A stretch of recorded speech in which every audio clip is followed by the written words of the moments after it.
Welcome to Donmar TV News Channel. Hey guys, pag-usapan po natin itong pinost ng News 5. Okay? It's about Calyodi. May sinasabi siya tungkol kay President Duterte. Magkomento tayo sa kanyang sinasabi. So, babasahin muna natin itong linabas na post ng News 5. Okay? The title is Wala Siyang Kredibilidad. Sinabi ni presidential candidate at labor leader na si Calyodi de Guzman na walang kredibilidad si President Rodrigo Duterte na mag-endorso ng kandidato. Ito ay matapos magbigay ang Pangulo ng ilang katangian ng dapat na susunod na mamuno sa bansa. Ayon kay Duterte, magiging maganda ang pagpapatakbo ng susunod na Pangulo kung isa itong abogado at mapangunawang individual. Okay, that is the post of News 5. Na may linagay silang picture. Ito ang sinasabi ni Calyodi, quote unquote. Calyodi, walang kredibilidad si Pangulong Duterte na mag-endorse dahil siya palpak ang kanyang pamumuno sa nakalipas na 6 na taon. Okay, Calyodi, talaga bang palpak ang 6 na taon ni Pangulong Duterte? O baka naman nasabi mo lang yan kasi ayaw mo sa kanya? O baka nasabi mo na palpak siya kasi insecure ka sa kanya? Di ba? If I were to compare you and President Duterte, ang layo mo. Within 6 years na si Duterte ang namuno, marami siyang nagawa. Okay?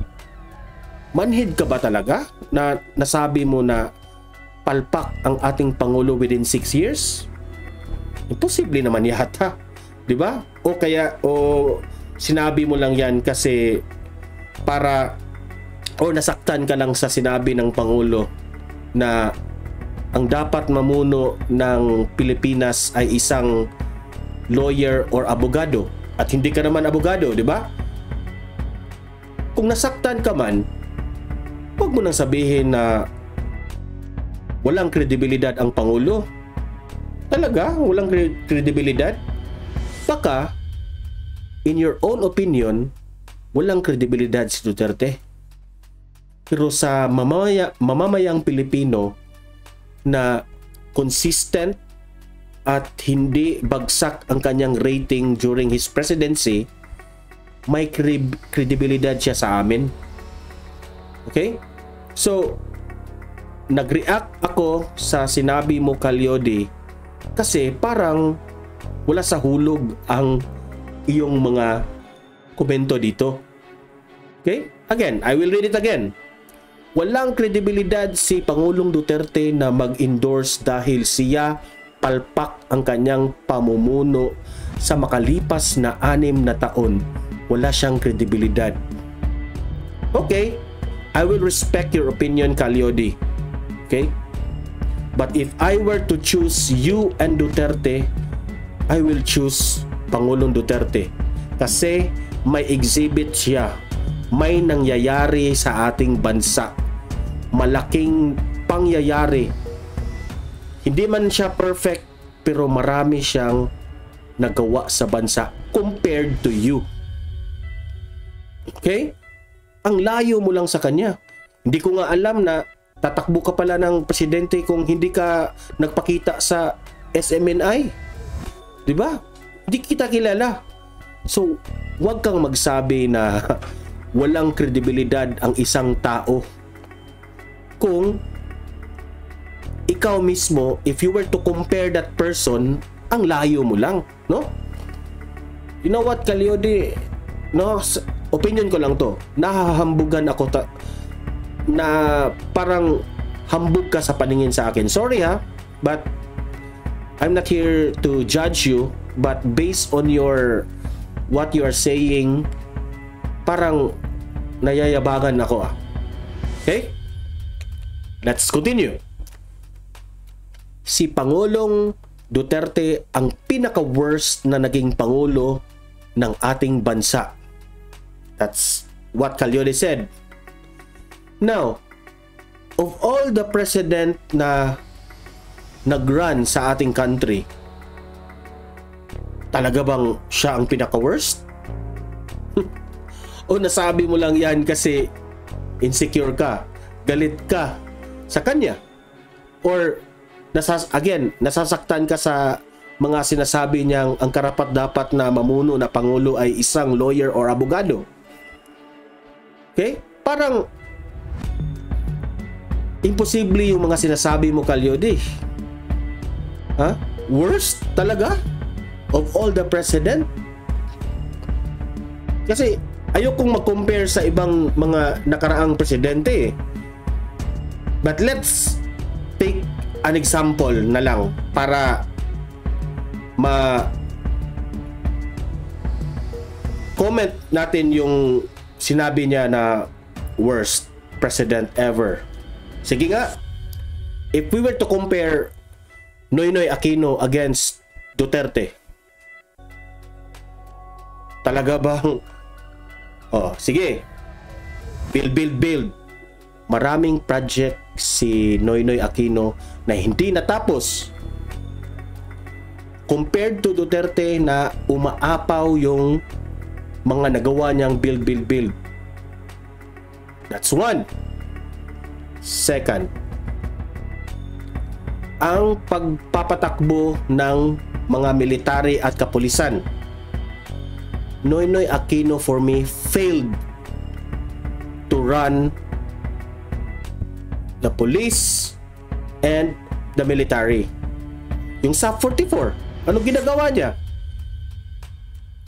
Nag-blame pa siya.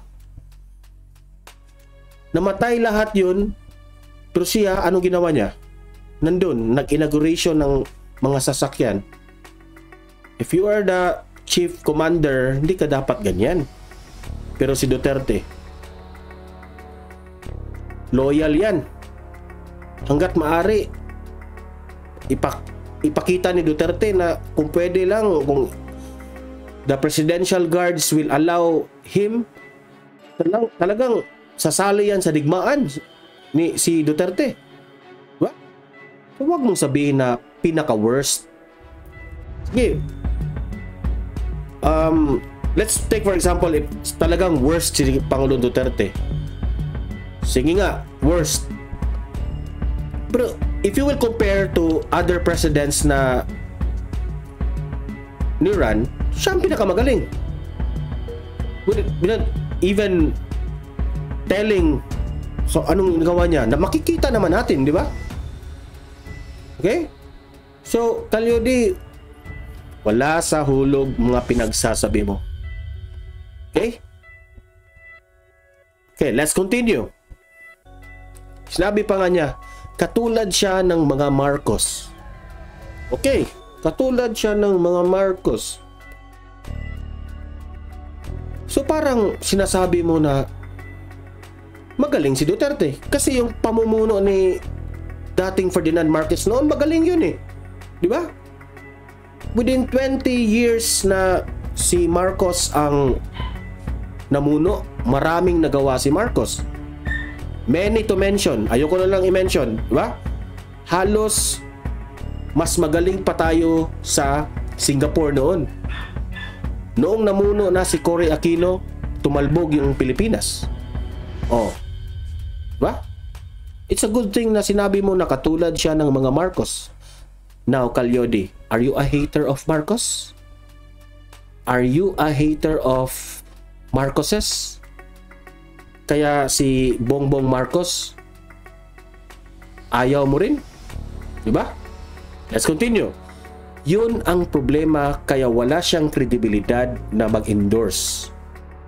Si Duterte raw ay walang kredibilidad para mag-endorse. Okay, that's your opinion. We will respect that. Mamanghinga na lang siya at paghandaan niya ang kasong haharapin niya pagkatapos ng kanyang panunungkulan. Okay, Even Duterte said, hindi siya naghingi ng tulong. He will face sa mga kasong haharapin niya after his presidency. Ganyan ka brave yung ating Pangulo. Ikaw, anong nagawa mo? Are you even brave, Calyodi? Na sinabi mong walang kredibilidad ang ating Pangulo? Okay? So, Calyodi, ako pa sa inyo, mag-focus ka lang sa iyong plataforma at campaign. Huwag ka nang magpasaring ng walang kredibilidad, ganun. Mas lalong maraming magagalit at ayong boboto sa inyo sa mga ginagawa mong ganyan. Opinion ko lang to, Calyodi, ha? Hindi kita kilala, kaya hindi ako boboto sa iyo. Wala akong background sa iyo. I judge you based on your statement. Okay? Pero I never heard your name na meron kang nagawa sa Pilipinas. Okay? Don't ever judge the president kung i-compare ang sarili mo sa kanya, ang layo mo. Diba? So you don't have a right na ganun-ganun na lang ang mga sinasabi mo. Okay? Mamahinga na lang siya at paghandaan niya kung yung kasong harapin niya. Do you think the people of the Philippines pababayaan lang si President Duterte? Maraming supporter si Duterte. Hindi yan pababayaan ng taong bayan. Ginawa ni Duterte ang lahat para sa taong bayan. Kaya marami siyang kasong haharapin pagkatapos ng kanyang presidency. Pero Calyodi, obvious naman, pag manalo si Bongbong Marcos, and I think he will win, malabong hindi kakampi ang mga Marcoses kay Duterte. Okay? So take note of that, Calyodi. Hanggang dito na lang po ang ating komento. Please subscribe, hit the notification bell para updated kayo sa mga latest news ng Donmar TV, and magkomento kayo tungkol sa sinabi ni Calyodi. Okay? Hanggang dito na lang po at magkita-kita tayo sa next video. See you!